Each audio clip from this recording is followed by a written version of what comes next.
Welcome, thank you. Cheers. What's that? Cool. Do you want to introduce yourself? Sure.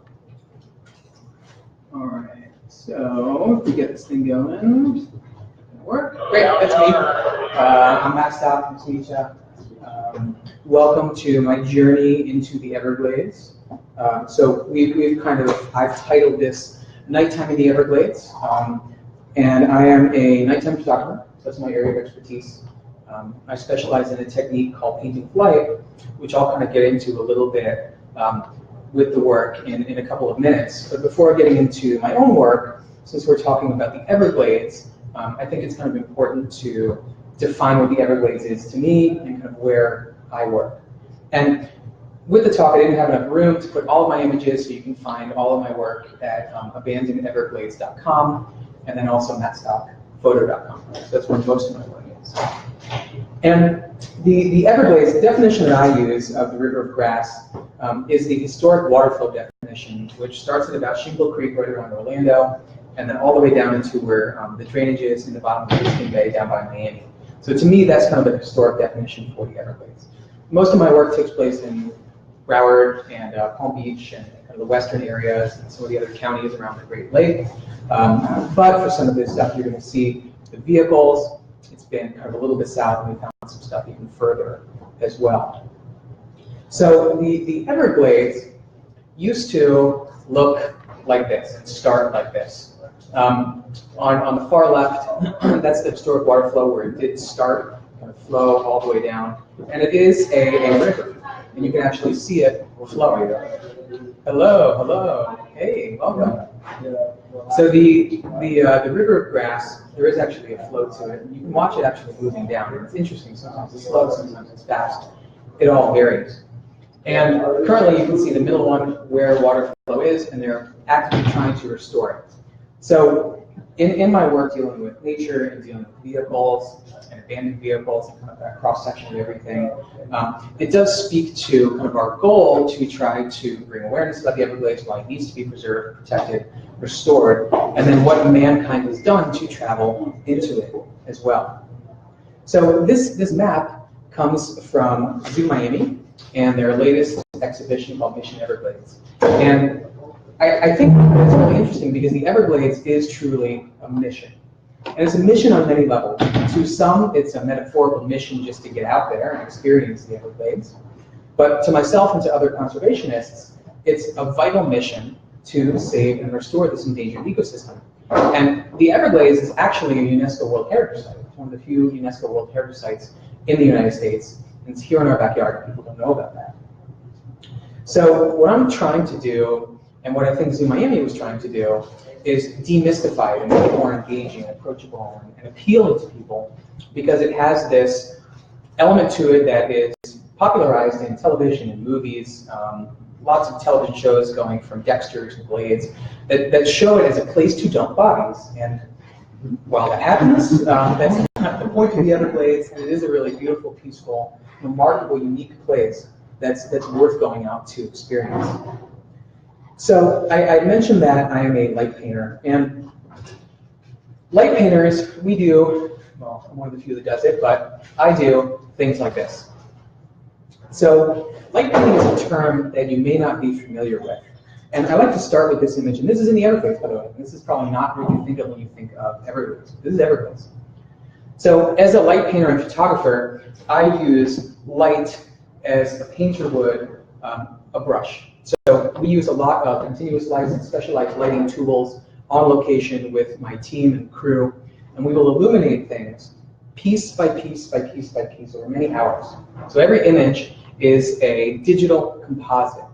And it's kind of my idealized version of a place and a time. And in addition to using specialized lighting tools, I use things ranging from the setting sun, which we have over here, right, to distant stars that are many light years away.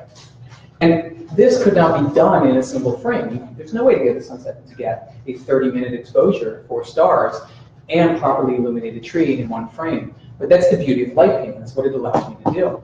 So everything you're going to see tonight is real and was captured on location. It's very important to me.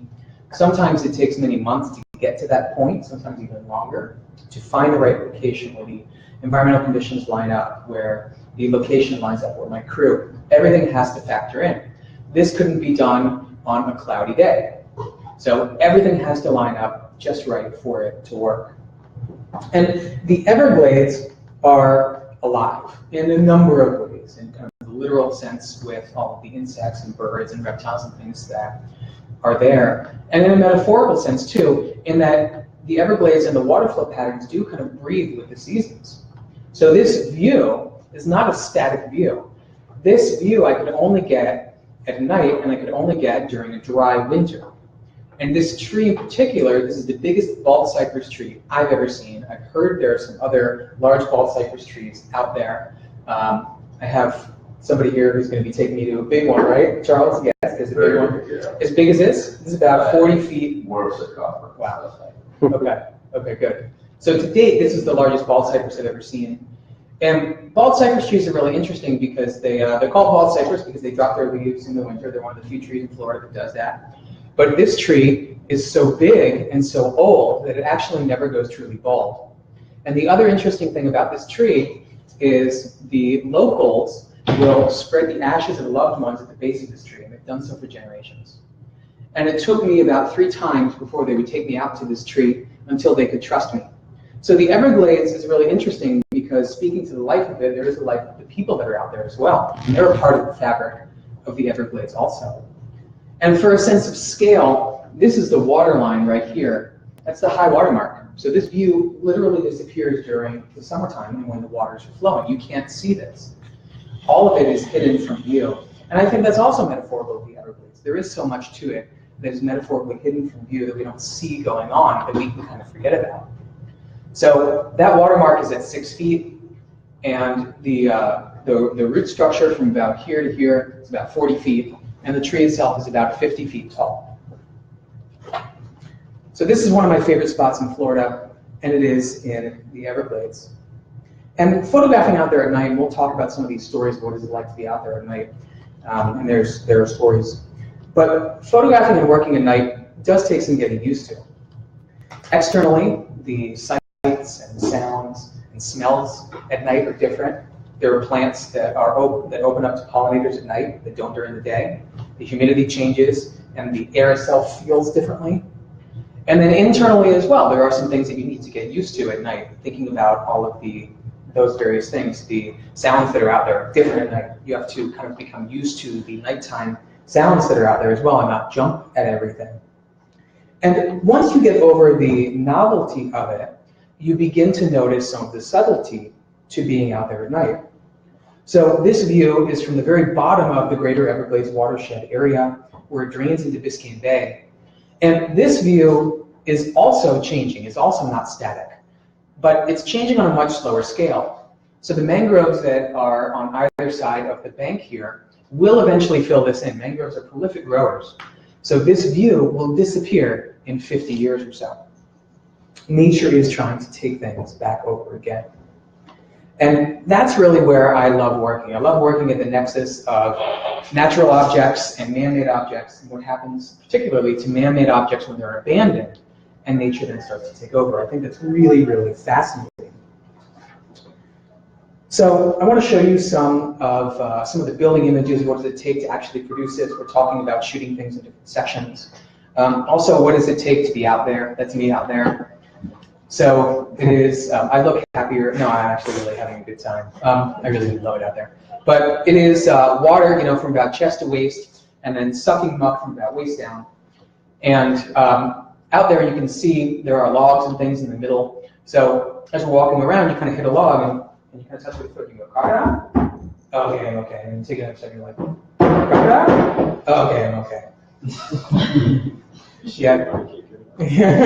You kind of touch it gently, just kind of like, if it doesn't move, it's probably a log. Exactly, if it doesn't move. Exactly. And I'll be sharing some of these stories tonight that my wife and my dad is here, so I might ask them to cover their ears because I don't share some of those character stories with them. But while we were there photographing this, towards the end of the night, we get out and something probably about the length of this to where the sink is and it would look like a log sitting there. And we had to get into this view, we paddleboarded all of our gear in. So we then put it to a tender. So I'm sitting on the paddleboard, and my crew's on the boat. Wow, what was it? Oh, I think it was a really big crocodile. And I'm sitting there going, get the fuck in the boat. Move things, get me in. And while they're like casually debating about the crocodile, I'm just sitting in the water. So there are a lot of critters that are out there. And once we get on location, this is what it looks like beginning to illuminate things. So I use all these different specialized lights, and I direct my crew. And what I'm doing is I am painting with light. I'm exposing things section by section and building all of it in to get my final composition. So this image was captured with more than just those four, but that gives you kind of an idea of what it's like while we're out there. And we push through this uncertainty because, you know, what kind of a night photographer would I be if I'm kind of afraid of my own shadow and afraid of every little thing that bumps out there? But really, you know, we're going to talk about some of the drama of things because that's what makes for an interesting talk. But the Everglades and in this environment really is beautiful. It really is calm. That's 99 times out of 100. That's what it is. It's just very calm and peaceful out there. And I keep trying to tell people that, and no one really believes me, but it's true. It really is my favorite place in all of Florida, and one of my favorite places in the world. So this is another spot that's out there, and another example of what changes with the coming seasons. You can see the high water marks up here as well. So they're right about here on these trees.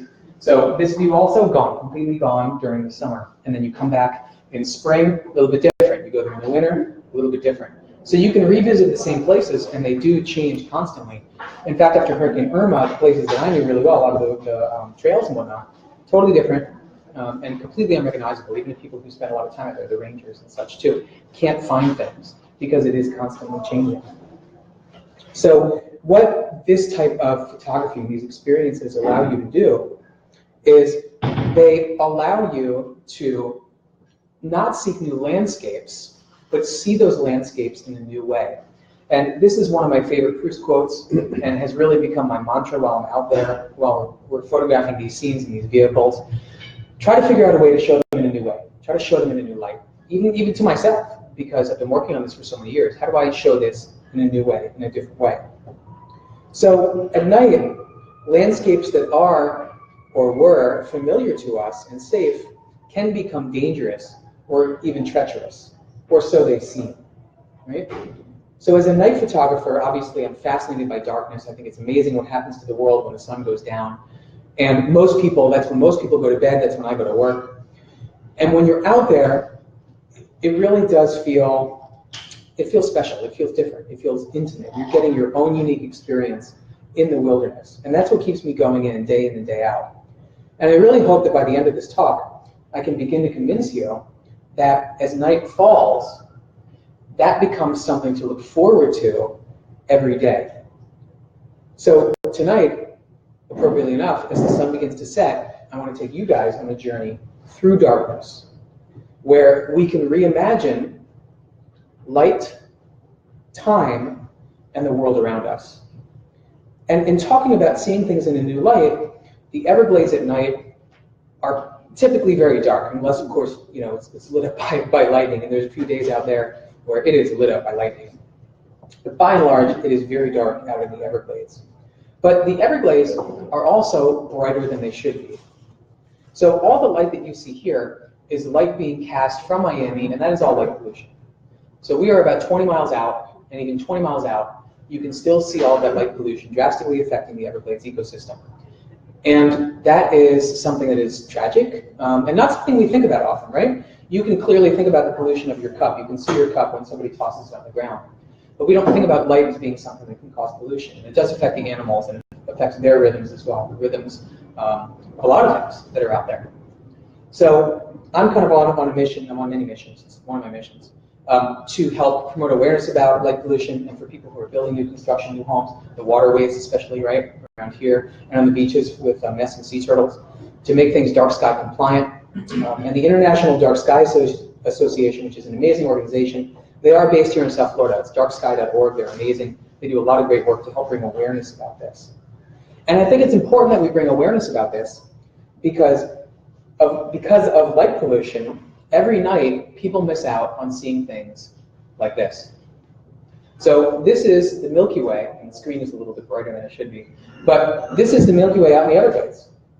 So every night people miss seeing this galactic show that has inspired thousands of years of mythology and culture, and they miss out on seeing it because of light pollution. So the human eye cannot perceive light in the same way that the camera can. Cameras are now better attuned to perceiving light than we can. It's interesting. Oops. That's what it looks like with mosquitoes. We'll come back to that. Our eyes are actually more finely attuned at night to blues. That's why they talk about things being blue and why things look blue at night. Our cones, we have red, green, and blue. Red and green were better in daylight, blue at night. But your camera doesn't care, and your camera will pick all of these things up which could exist. And it's interesting also because in the same frame, while I did light paint all the trees in the bottom there, that cloud, that's a cloud on the top left that's very pink, that's being lit by light pollution. So this view would be even better if it wasn't reflecting off of the city lights from Miami and Fort Lauderdale into the cloud and back down into the frame. This was taken in July 2 years ago, right around the 4th, and that's what happens to your arm. Those are all mosquito bites, by the way. I think I ended up with about anywhere between 400 and 600 that night. I kind of lost count. I had about 150 from my elbow down, and that's when I really started to actively refine my mosquito gear. I don't really think the nets they have are garbage. I never use any of that stuff. So yeah, as I was kind of telling these guys earlier, the biggest concern of mine that's out there is the smallest thing. It's the mosquitoes, and even smaller than them, the no-see-ums. So while trying to photograph and compose and calculate light ratios and figure out my composition, I'm also being destroyed by mosquitoes. So it's a very hostile work environment. I haven't figured out who to talk to about this hostile work environment yet, but it's very hostile and I'm very upset. So,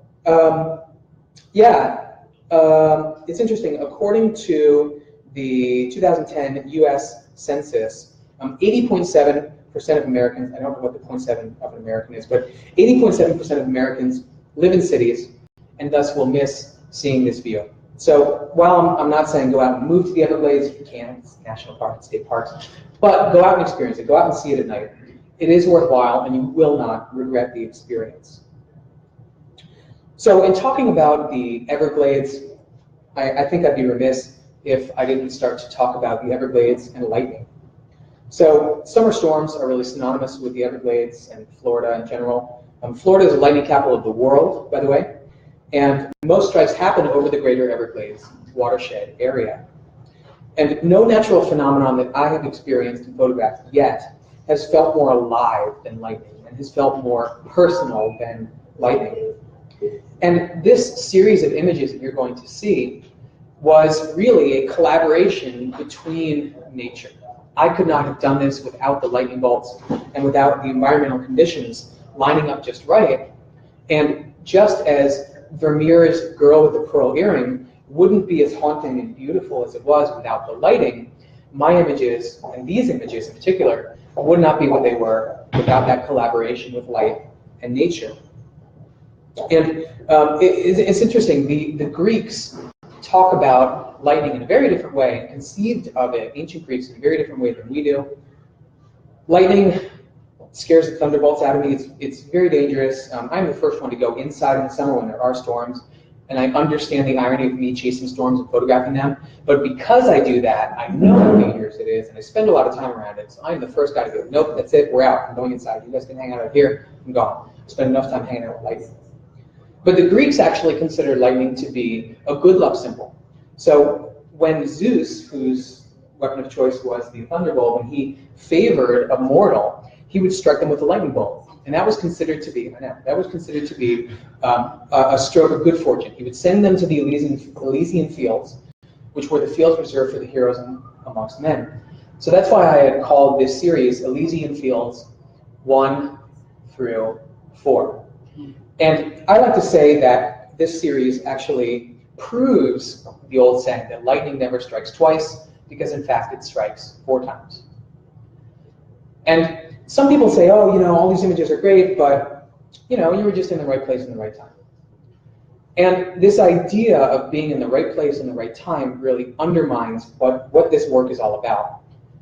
In order to get this was not sheer luck. I spent a lot of time staring at clouds. And in fact, I kind of look like a crazy person. And my wife can attest to this. That rather than look at my radar app, I will walk outside and look at the clouds and try to figure out where's the storm, how far away is it, when is it going to come. And I do all of that so I can capture images like this. Because a lot of times I'm in areas without radar, and by just looking at the clouds and knowing where the epicenter of the lightning is going to be and being able to read the weather, I knew where it was going to be. And so I set up my camera to intercept the storm and get in front of it. And this series was something that I had in mind for about a year and a half before I was able to find the right conditions where I had saw palmettos in the foreground, a clear midground and background, and a view of the sky, all of my equipment with me, my tripods, my lighting gear, and a storm that was willing to move in the right direction. So to capture these 4 different lightning strikes, I actually used my watch, and I would time the frequency of the lightning bolts and shot all of this manually. So I was checking the frequency of the bolts, open my shutter, would intercept it, figure out when they were going to go, and capture the lightning first. And then this is where my wife and my father should cover their ears. Then I would take my metal light stands and hold them really high and illuminate the pine trees, and then we illuminated the saw palmettos as well. Yeah, they didn't hear that. Good. Okay, great. Okay. All right.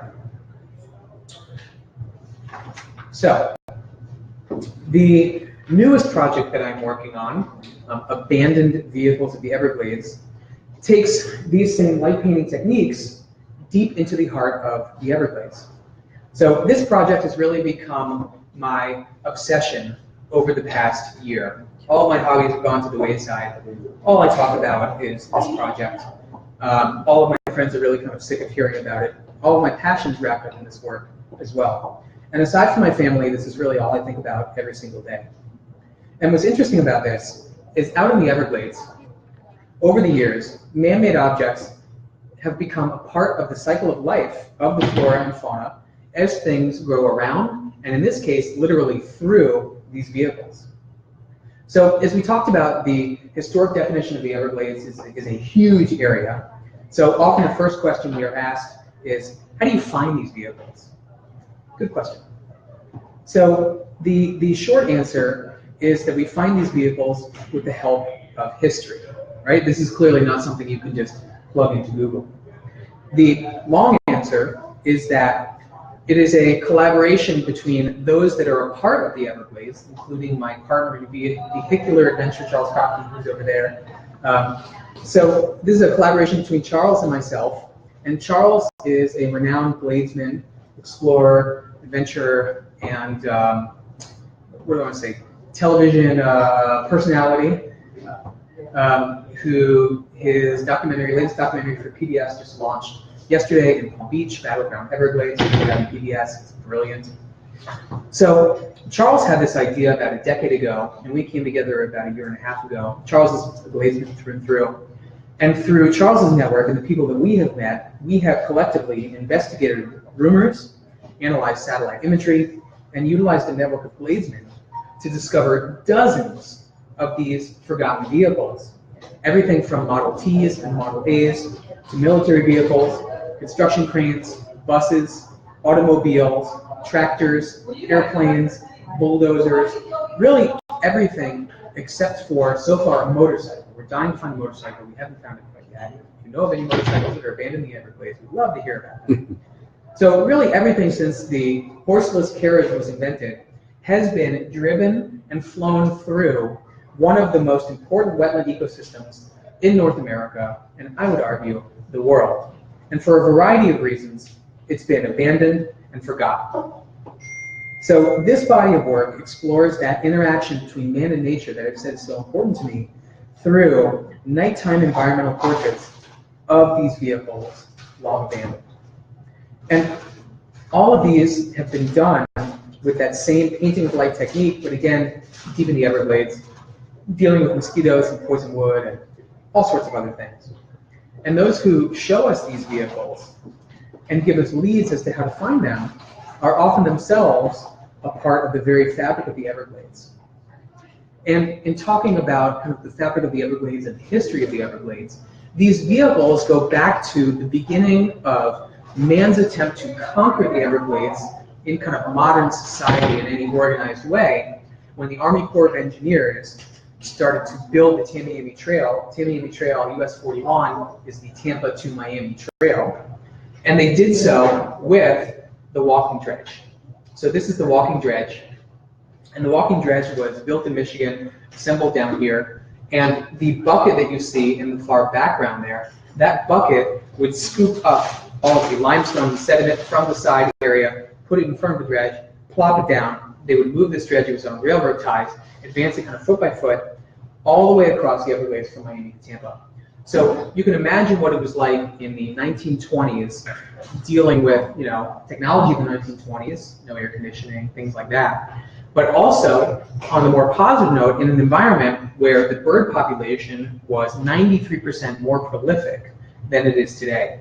The birds, the alligators, all of that was all there. It was wild. These guys were cutting a swath across the Everglades that did disrupt the natural flow to the glades, and we are kind of trying to restore.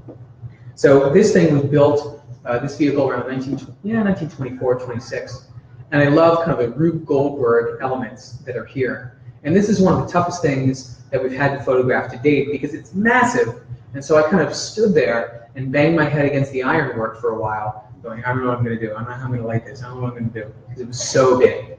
But in the end, we were able to figure out a way to include the control structures on the left and the bucket on the far right. So since we talked about kind of that interaction between nature and man-made objects, here we can see a pine tree growing through the door of one of these abandoned vehicles that are out there. And the things that are out there have been abandoned for a variety of reasons. Some neglect, some mechanical failure, some simply left and forgotten. And then some have a more tragic story, such as the innumerable plane crashes that unfortunately happen over the vast Everglades quite frequently. And when we do come across these, I do try to be respectful of the history of these vehicles and what happened to those inside, and capture it with a sense of reverence. Now, this particular plane crash, we're told, it was there were two people on board. One of them died on impact, but the other one was able to survive. And what we're told is it came in over the east, right around Fort Lauderdale Airport, and coming in from the east, there are a number of hunting camps that are out there, and this thing, we're told, was in the mid-60s. So, and we don't know who survived, whether it was pilot, co-pilot, or passenger. But apparently, when they were coming in from the east, they saw a hunting camp. When it went down, the survivor was able to hike, when it was drier, 3 miles to this hunting camp to get help. I don't know how they were able to survive, or how they were able to hike 3 miles in that sucking muck. I mean, we go out there and we're just shaking our heads. I don't know how anybody survived. I don't know how they're able to do it. It's really remarkable. Really, really remarkable. So when we talk about going from sunset to nighttime, when we talk about night as a society, about night falling, and all of these connotations of things settling down for the evening, there being a rest. And as we've said, that's kind of when I go to work. But if you actually pay attention to it, night does not passively descend on us. Night actually rises. Where do the first shadows after twilight fall? They fall at our feet. They're in the foothills. And then slowly it creeps up the mountains and the buildings. So we're at 5:45, so just about sunset now. You'll see the very last part of Fort Lauderdale to have light caress it before it disappears for the day, the very tops of the condo buildings that are in downtown. So night doesn't rise, night doesn't fall, it actually rises. And Dylan Thomas urged us famously to, quote, rage against the dying of the light, right? Fight. However, you can't fight the coming darkness any more than you can grasp the wind. But in popular and contemporary mythology, that's always the story. You fight the darkness. There is danger in the night. And so I'm trying to dispel that myth of the sinister and try to encourage everyone to think about the darkness and the light as a sense of balance. I mean, I'm a big Star Wars nerd, so I could totally go down that path. But this idea that darkness is vital to our circadian rhythm. It is, right? When we breathe in, We don't fear that we won't be able to breathe out. But we shun that darkness. We shun that balance.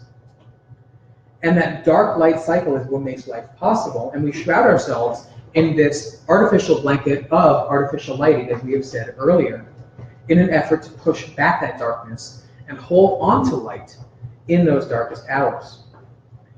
So this image is really metaphorical of that complex relationship we as a society have with the night. And again, everything you see here was real and on location. And this was the day that I was hoping to get my lightning shot. I'm still trying to get it. I really want my lightning with my abandoned vehicle. And we were chasing some storms this night and really rushing our crew to get out there and get on location in advance of the storm. So we had our spot lined up on a prairie where I get my open field again. And you can see that same theme that I had in the previous lightning series where I've got my foreground, midground, background. And fortunately, we did. Fortunately, the storm came on us too quickly because it was a crazy storm. Lightning crashing all around us for a little over an hour, danger close, and we would have been stuck in a prairie. So I'm actually glad I didn't get my lightning shot that day. But what was odd about that experience is, we've come to think of ourselves as being, used to the Everglades. We know what it is. And I've been out about 40 times or so in the production of this work. So we're out there, and lightning, has that weird stroboscopic effect of freezing everything in a flash. And we're sitting there in our car, waiting for it to pass, and we see out there, and we're like, all right, I see some shapes out there. What is that? And we turn our headlights on, and there are 2 coyotes staring at us inside of our car. We're like, oh, there's coyotes out here. That's cool. Gonna watch them for a bit. They do their coyote thing. Turn our lights off. We're like, there's something else out there. Flashes, you can't quite see what it is. Turn on, there's wild turkeys out there. We're like, whoa, what are those guys doing out here? So you never know what you're gonna see when you're out in this type of an environment. And that's what I love about it, is the novelty and that new experience. So we don't know what we're going to see. And even some of the vehicles, people will tell us, oh yeah, this thing's intact, it's great. And we get out there, and there's some of them, there's nothing you can see. Everything is underwater. Everything is underwater. We're like, when did you say you were out here last? Oh, it's been about 5 years. I'm like, oh, okay. Well, I guess it's different. I guess we're going to deal with that now. And again, we're talking metaphorically about illuminating things, about darkness and light and things. So when I think about darkness, and by the way, this was a very dark night. It has to be very dark for you to capture the Milky Way. So this night, this was old darkness. This was ancient darkness. And the ancient darkness caused our ancestors, oh, did I skip a slide? Oh man, I missed a slide. Yeah, there we go. To carve images like this, to give shape to the shapeless and to the noises that exist out there. And they recorded their fears in indelible pigment to give themselves some sense of peace with the noise.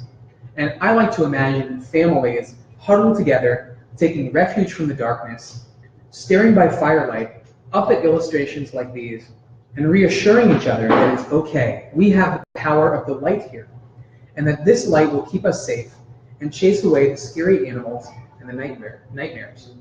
And it's funny because some of these images go back 30,000 years, so 30,000 years later, I'm still doing the same thing with light, assuring myself I've got light, I can see what's out there, and I'm safe. So it's interesting that those things never go away. And we have had some situations of experiencing things that are a little creepy out there. And it's never really the what that we see, but the who that always gets me. That's always the sticking point. And this area, we call this one Scooby's Last Stand, by the way. And we like to kind of joke that those meddling kids had one last adventure out in the Everglades, and then no one ever heard from them again. And you can see those hooks in the far background over there. They're most likely used for lifting engine blocks and things like that. But they have this idea of being kind of meat hooks to hang up unsuspecting travelers, or that's at least what our imagination told us while we were out there. And this camp was abandoned in the probably in around the 1990s, when a lot of people were taking flight from the Everglades and some of the homesteads that were out there. And not a lot really scares me while I'm out in the Everglades, but this camp that had this image and this image, both of these are in the same spot. They were creepy. Something about it as we were kind of rolling up to it, kind of the hairs and your arm go up, the hairs in the back of your neck go up, just get that creepy vibe. And we were told that along this path, and this was along about a mile down an abandoned road that ran perpendicular to a gravel road that's seldom used, and it's at the dead end of this abandoned road. And we were told that to the right of where we were, by this abandoned camp, there's another abandoned building about 100 yards off the path that has another one where, you guys should cover your ears, my family. There were fresh electronics and clothing items that were still in their packaging that were sitting over there, and we were told by our guide, don't go over there. We said, we won't go over there. So we had that in the back of our minds as we're walking past that area to get to this camp, and we found fresh signs of habitation. There were jugs of water, boxes of food, things that just shouldn't be there, right? It's supposed to be abandoned. So while we're out here and we're photographing this one, we can hear, as I said, that the road perpendicular to it is seldom used, right? So we hear cars coming. It's gravel road. We can hear it from a long way off. And the acoustics in the glades are weird. Sound travels and bounces out there. So we could hear these things. And my tripod cannot move while I start shooting, right? As I'm exposing the front headlights and the back of it and the trees and all that, my tripod can't move. If I move an inch, I'm done, right? Image is ruined. So we hear vehicle, it sounds like coming, and because of kind of some of the berms up there, we can see lights. It's very dark, so it's a light travel. So we can see the light. Our eyes, by the way, human eyes are very good at perceiving light at night. You can actually perceive the light from a single candle 100 yards away. That's how good we are at perceiving light. We're terrible at perceiving color. We're very good at light, so we could see these headlights, and they look like they were coming towards us. We pack up all our gear, and I'm holding onto the neck of my tripod. We're going, all right, everybody shut up. Okay, do we run? What do we do? What are we doing? Okay, listen. Okay, I think it's going away. Okay, I think we're okay. All right, let's keep shooting. So there were a number of those that night, and we tried to wrap everything up as quickly as we possibly could and then get the hell out of there. So that was probably one of the creepiest experiences of being out there was this place, and I really have no desire to ever go back there again. A lot of these sites I'd like to revisit, but I have no desire to ever go back to this place again. So everything was playing up in the back of my mind here, just as it was to our ancestors, right? I was imagining all these noises and things. But again, it was more the who and not the what that I was most afraid of while we were out there. So while we are no longer using fire, we're using 2,000 lumen lights to turn things on. It is still a wildness to being out there. This is what year? Nova, did we say this was? I think we figured it was maybe in 72 or 3, I think. So 1973 Chevy Nova, abandoned out there, way out in the middle of nowhere. And this view also was kind of forced upon us by Hurricane Irma. Irma had dropped a bunch of trees on this car. We had moved the trees, lifted the branches off, and moved some of the downed trees to reveal the vehicle. So a lot of the ones that people knew about, we're having a hard time finding again because they either don't exist, they haven't seen them in a few years, or the trees have completely covered them. And you could be off by about 10 feet or so, and you'll never find these vehicles. Everything kind of looks rust-colored. Everything kind of looks like it blends in with the trees. So we do find most of what we hunt for out there, but sometimes there are mysteries that remain mysteries out in the glades. And I like to kind of balance that really creepy story with a very peaceful story. So when people ask, what is it like out there in the glades, really the first word that comes to mind for me is peace. It is so tranquil out there at night, you would not believe it. It is quieter than it is in here. And when you're out there, you notice the absence of noise too. All of the little elements of modern society of hearing a refrigerator running. There's even a sound to the lights. That's not out there. It's just the sound of the wind rustling through the grasses and the sound of pig frog. There's a lot of pig frogs out there. But it's the quiet sounds of nature. And we don't often see a lot of gators. I've still not seen a python out there. It really does feel safe. It really does feel safe. So I'm trying to perpetuate my own version of the Everglades, which is, it's beautiful, it's peaceful, it's calm. And there is hardly ever a soul out there. It feels like you have the Everglades. It feels like this is your spot when you're out there. And part of that comes from the light source that we use. So when we illuminate things with a flashlight, we're used to thinking about things as being exposed with the sun or moon. We're used to top lighting. But when you light stuff from here, it changes the shadows and the lights. And you have a sense of power too, because you feel like you can control the lighting, especially on these dark nights. You feel like you have some ownership over your environment. And because the beam only goes so far, everything else fades to black, so the entire universe shrinks down to where you are. It's unlike anything else I've ever experienced. But you can see this fear of the dark splayed out at night, right? Here is that 80.7% of Americans who live in these rural areas, and it's harder and harder in Florida to find dark places to go. They're disappearing just like the wildlife. The book at day's close says, quote, according to psychologists, around 2 years of age, the young first exhibit an instinctive fear of the dark. Anxieties dormant since birth are awakened by a rising awareness of the outside world. So, of course, once I had kids and I had 2 little boys, I started to read them one of my favorite childhood books, which is Goodnight Moon. And I had forgotten that at the end of Goodnight Moon, this is the last page. And I love that it says, goodnight noises everywhere. I love that it's teaching children not to be afraid of them, but to welcome these noises, that they're a part of us, they're a part of living, they're a part of our environment. And I love that it does that. So, you know, maybe I was destined to be a night photographer, right? It's my favorite book as a kid, and reading it to my kids now.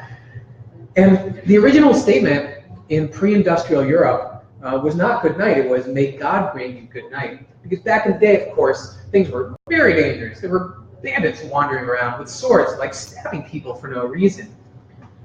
So it used to be, may God grant you good night and safe passage to wherever you're going. Because presumably when you say that to somebody, they're on their way down a very dark road. Not the case anymore today. We have more lights than ever before, but we're more afraid of the darkness than ever before. And I find that particularly ironic. And since we're talking about the noises at night, you know, maybe the noises at night are the noises by the man in the moon himself. So this image is from Georges Méliès's 1904 cinematic masterpiece, Impossible Voyage. And I love this as a metaphor for how we, or at least I, think about the moon. Because the moon to me can be a main character in my work.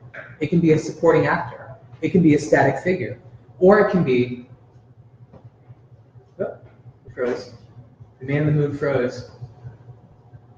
He's a static figure, apparently. Uh-oh, I've got the spinning pinwheel of death on my computer. Oh, this was going to be so dramatic too. I might need to restart. Yeah, my computer is completely frozen. So out there in the glades, we run into all sorts of technical difficulties, and part of it needs to be embracing this philosophy that my father taught me, which is semper gumbi, or always flexible.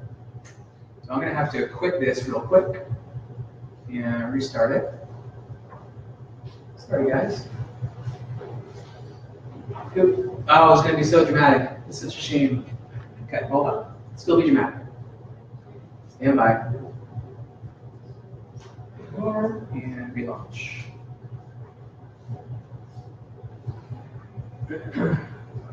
Okay. And here we go. Cool. Okay, pretend to sit down. Okay, we're going to build it up again. Okay, the moon can be an action star. Here we go. So this is the supermoon back in 2016. We call this image Dodge on a supermoon. And this is one of the first images that we captured. And I love the moon, right? The moon is key to this. It's the central player, and it balances out the Dodge that we have over here. This took 4 hours. We've since cut down our shooting time significantly, but sometimes there are these really complex ones where it does take quite a long period of time. This is one of the first images that we did, and it really remains one of my all-time favorites to this day. So the way that we were able to do this is I set up my tripod where I wanted it, and then figured out where the moon was going to be, set up my shot in a way to intercept the path of the moon, waited for that moon to get exactly where I wanted it, captured it, and then we began illuminating everything else. So again, it's that notion of being exactly where I want to be, when I want to be there, as opposed to being in the right place at the right time. I didn't stumble upon the supermoon. This was a lot of planning to make this happen. So I also want to share with you some other stories about more drama, just because that's kind of exciting. So this is an old school bus, mid-century school bus from last century. Not this century, it hasn't happened yet. So mid-century school bus, 1900s. And it is actually upside down. So you can see here, there's a puddle of water, and there's a sable palm growing in the background down there. Our hypothesis is that this bus is upside down because they flipped it for swamp buggy parts. The axles, struts, various other support mechanisms on a bus are very sturdy. And so if you're going to build a swamp buggy out of parts, you probably don't want to build it out of a Pinto if you have the choice of building it out of a school bus. So we think somebody, God knows who, was able to flip this school bus and pull the axles and wheels and everything else out of it. And the exciting part about this story, and this is another one where I think I shared it with my family, but maybe not. So I'm out there with my guide, and we're sitting there. It's very hot. We're inside the bus, and I'm photographing, and we hear this terrible crashing going on around us. And I go, "Hey, what is that?" And he goes, "Oh, it's probably a bear." And I go, "Are we okay inside of a bus?" And he looks up at me and he goes, I'm like, what does that mean? Let's see. I'm like, okay. So I keep shooting, and then it's about 50 yards away. I go, hey, how close is that bear? He goes, about 50 yards. Should we run? He goes, you see me running? It's probably a good idea. I go, okay. I'm like, all right, I'm going to keep an eye on you. And he's like, it's a good idea. I'm like, okay. So we kept shooting, and everything was fine. We're in an area that is around sable palms. And these sable palms in the background there, that's actually where we get hearts of palm. So if you enjoy hearts of palm in your salad, they come out of sable palms. And Florida black bears love sable palms as well. So what they do is they climb up to the top, and the crashing that we had heard is they use their big claws, and they dig into the top, and they dig down a bit, and they get the heart, and they go boop, and they pull the whole core of the palm tree out, and just nosh on it like a little midnight snack. So there were a bunch of sable palms around there, and the bear was getting out of the water on some of the islands and just kind of bedding down for the night. But I wish I'd seen him. I didn't see him. Just my guide had seen him. It'd be kind of cool to see. Okay. Now, this is another one, another story I'll share about me being concerned out there. You're apparently comfortable with gators in the water. I'm not. I'm getting there. But this idea of getting in the water at night with gators was something that really kept me up at night, leading up to some of my shoots. So this is what is left of a plane crash, another plane crash in the water out in the Everglades. And in order to capture it, I'll show you a quick little video of what it was like.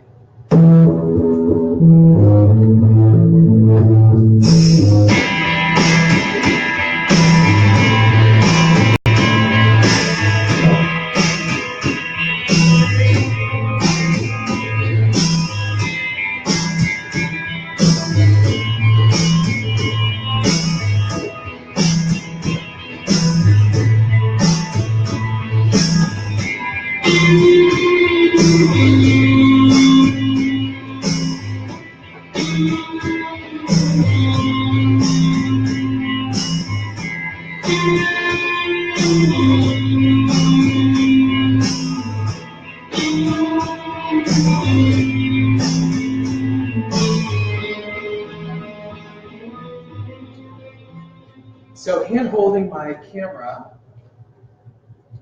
we're able to capture this. So this is also light painted, and we think this is probably part of the fuselage or maybe the wing. And yeah, it was fine. No gators, totally fine. Very cold that night. The water was very cold out in the Everglades. But this is one of those shots that really did give me a lot of pause and caused me a lot of anxiety leading up to it. This one and this one. And you can see here this bulb. This is one of the water lilies as it kind of grows up, it kind of spirals up before it unfurls at the surface. So I thought it was kind of neat to capture that in the frame as well. In that video, since we're live streaming, I'll give my friend Steve Thompson props and credit for doing that, brilliant videographer who helped us capture that. So this is another one. This image, it's interesting. Same image, same scene. This image, oops. And this image. Same scene, different times, many, many months apart. And the first time we went there to photograph this, we kind of came across this vehicle, and it's about 30 to 40 yards away from another vehicle. And one of our Bladesman guides had known and actually took his marriage pictures there on top of the car. 20 years ago, been going to this vehicle for 20 years. About 20, 30 yards away, or maybe 30, 40 yards away, is this bus. And we showed him this bus and said, "No, do you know where this is?" He says, "I've never seen that before in my life." So this is somebody who spends a lot of his time out there, knows the area really well. It's really interesting to see these mysteries that still exist out there, right? You never know. You could go another 30, 40 yards and find something completely different. So here, what you can see pouring through the roof is rain. So this is rain during a summer storm out in the Everglades. And we got in position before it started raining, and I looked at those resurrection ferns that are down there in the frame, these green ferns right here. And looking at them inside of the bus, and I go, how the hell are these things growing in here? And then it started raining, and the rain poured directly on the resurrection ferns, and I went, oh, okay, that's why those resurrection ferns are growing. So this was also multiple exposures, and in this case, it was being in the right place at the right time to capture those beams of water coming down and being ready to capitalize on them. This is inside of that construction crane that I had shown you guys before, some of the gears that are still there. It's nice to see kind of an internal shot as well of some of these things. Keep going the wrong way. Okay. So this vehicle is really interesting. It is a mid-1920s crank-operated Caterpillar bulldozer. And the reason we know it's from the 1920s is we contacted Caterpillar, and they said they have not used this font since the 1920s. And I've never seen a crank-operated bulldozer before. So this thing was abandoned right around the time of the Walking Dredge, when they were actively trying to conquer the glades, turn it into farmland, turn it into something that it was not, and then who knows why, abandoned. And we ask ourselves that same question while we're out there. Why would somebody abandon something so valuable? We ask that with the construction crane. We ask that with the bulldozer. We ask it all the time. These are rare vehicles. Why do people just leave them?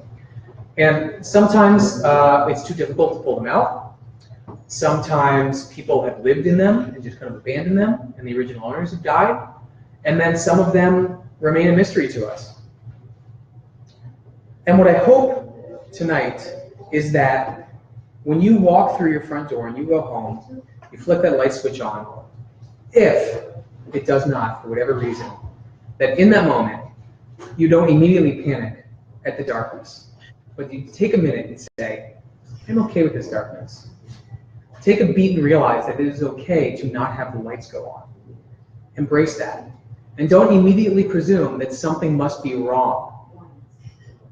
Darkness is not something to be feared. I say that something does go bump in the night, and it is creativity. It is inspiration. The darkness is a void. It is a potential. And the Tao Te Ching speaks of usefulness from what is not there. A bowl is most full of potential when it is empty. So just as up cannot exist without down, light cannot exist without shadow. And I hope you guys take that away as your parting message. So I didn't have time today to show all of my work, but kind of a cross-section of it. You can find the full abandoned vehicles work on abandonedeverglades.com, and the rest of my Everglades and other work on maps.photo.com. So thanks for listening to me. Thanks for letting me ramble on for a little over an hour. Appreciate it. Do you guys have any questions about any of the work or anything that you've seen? Being out in the Glades, anything? So are those vehicles left? Yep. Yep. Is because they become part of the environment? We are trying to gain permission to remove some of them and rewild it. It's very challenging to get to these vehicles, and then it is kind of challenging talking to different authorities to get permissions to do those things. But we are actively working towards it, and for now, they do just sit there. We've actually pulled 3 of them out from private property, Charles has, and is restoring 3 vintage Land Rovers from the 1960s. Is that right? Series 3, Series 1? Series 2A. 2A. That he'll be restoring. And we know of a trailer that's out there, mid-1960s Avion. If anybody wants it, they're trying to get rid of it. I've already looked. Pretty rotten through. But if you want it, here, I'll tell you where you can get it.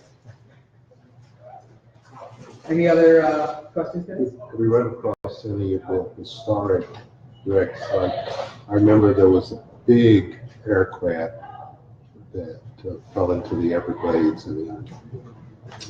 The Value Jet? Is it the Value Jet? Yes. We know where that is. Oh, okay. Yeah, the wing is left, and we're going to probably go and photograph that one as well. In your photographing from the perspective of dark and the replacement of the light sources, have you come across any different